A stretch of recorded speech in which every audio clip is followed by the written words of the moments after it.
ഗവർണർക്കിനി ബില്ലുകൾ പിടിച്ചുവെക്കാനാകില്ലെന്ന് ഓർമ്മിപ്പിച്ച് സുപ്രീം കോടതി. കേന്ദ്ര സർക്കാരും സംസ്ഥാനങ്ങളും തമ്മിലുള്ള ബന്ധം ഊഷ്മളമാക്കുക എന്നതാണ് ഗവർണർമാർക്കുള്ള ചുമതല. എന്നാൽ വിവിധ രാഷ്ട്രീയ പാർട്ടികളോട് ആഭിമുഖ്യം പുലർത്തി സംസ്ഥാനത്തിന്റെ പല ആവശ്യങ്ങളും പിന്തള്ളിക്കൊണ്ട് പല ഗവർണർമാരും വാർത്തകളിൽ ചർച്ചയാകാറുണ്ട്. ഒരേ സമയം സംസ്ഥാനത്തിന്റെ തലവനായും കേന്ദ്രത്തിന്റെ ഭാഗമായും പ്രവർത്തിക്കുന്ന ഗവർണർമാർ രാജ്യത്തിന്റെ ഫെഡറൽ സംവിധാനത്തിൽ ചില പ്രശ്നങ്ങൾ സൃഷ്ടിക്കാൻ ഇടയാകാറുണ്ടെന്നും ആർട്ടിക്കിൾ 356 ദുരുപയോഗം തടയുക, ഗവർണർമാരെ നിയമിക്കുന്നതിനുള്ള നിബന്ധനകളെക്കുറിച്ചുമൊക്കെ വ്യക്തമാക്കിയിട്ടുണ്ടായിരുന്നു 1971 വന്ന ഭഗവാൻ സഹായി കമ്മിറ്റിയും 1988 വന്ന സർക്കാരി കമ്മീഷനുമൊക്കെ. എന്നാൽ ഇപ്പോൾ ഗവർണർമാർക്ക് തിരിച്ചടിയാകും വിധം സുപ്രീം കോടതിയുടെ വിധി പ്രസ്താവന വന്നിരിക്കുകയാണ്. നിയമസഭ പാസാക്കിയ ബില്ലുകൾക്ക് അംഗീകാരം നൽകാൻ ഗവർണർമാർക്ക് സമയപരിധി നിശ്ചയിച്ചിരിക്കുകയാണ് സുപ്രീം കോടതി.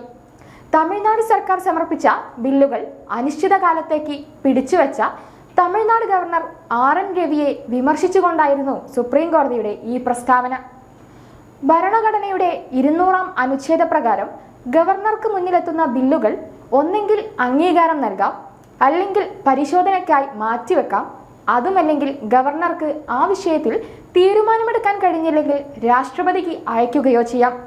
എന്നാൽ ദീർഘകാലത്തേക്ക് ബില്ലുകൾ പിടിച്ചുവെക്കാനുള്ള അധികാരം ഗവർണർക്കില്ലെന്നും സുപ്രീം കോടതി വ്യക്തമാക്കി.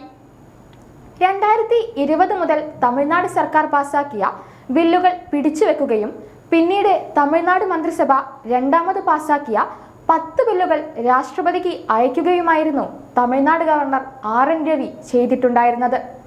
ഇത്തരത്തിൽ നിയമസഭ രണ്ടാമത് പാസാക്കിയ ബില്ലുകൾ അയച്ചാൽ 1 മാസത്തിനുള്ളിൽ അതിന് തീരുമാനമെടുക്കണമെന്നും അത്തരം ബില്ലുകൾ വീണ്ടും രാഷ്ട്രപതിക്ക് അയക്കേണ്ടതില്ലെന്നും അയച്ചാൽ തന്നെ അത് നിയമവിരുദ്ധമാണെന്നും സുപ്രീം കോടതി ചൂണ്ടിക്കാട്ടി.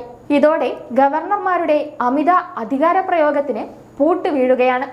അതോടൊപ്പം സംസ്ഥാനത്തോടും മന്ത്രിസഭയോടും ചേർന്ന് പ്രവർത്തിക്കേണ്ടവരാണ് ഗവർണർമാരെന്നും കോടതി ഓർമ്മിപ്പിച്ചു. ഇന്ത്യൻ ഭരണഘടനയിലെ BR അംബേദ്കറിന്റെ പ്രശസ്തമായ വാചകങ്ങൾ ഉപയോഗിച്ചുകൊണ്ടായിരുന്നു സുപ്രീം കോടതിയുടെ വിധി പ്രസ്താവന. ഒരു ഭരണഘടന എത്ര നല്ലതാണെങ്കിലും അത് നടപ്പിലാക്കുന്നവർ നല്ലതല്ലെങ്കിൽ അത് മോശമാകും എന്നതായിരുന്നു BR അംബേദ്കറിന്റെ വാക്കുകൾ. സാധാരണ രീതിയിൽ ഗവർണർക്ക് മുൻപിൽ ഒരു ബില്ലെത്തുമ്പോൾ അത് പാസാക്കുകയോ അല്ലെങ്കിൽ രാഷ്ട്രപതിക്ക് അയക്കുകയോ ചെയ്യേണ്ട ഗവർണർ അതിനു പകരം ബില്ലുകൾ പിടിച്ചുവെക്കുമ്പോൾ അത് സംസ്ഥാനത്തിന്റെ പ്രവർത്തനങ്ങൾ സ്തംഭിപ്പിക്കുമെന്നും സുപ്രീം കോടതി. കേരളം ഉൾപ്പെടെ ഒട്ടനവധി സംസ്ഥാനങ്ങൾ ഇത്തരത്തിലുള്ള ഗവർണർമാരുടെ അമിത അധികാര പ്രയോഗത്തിന്റെ പ്രശ്നങ്ങൾ ചൂണ്ടിക്കാട്ടി സുപ്രീം കോടതിയെ സമീപിച്ചിട്ടുണ്ട്.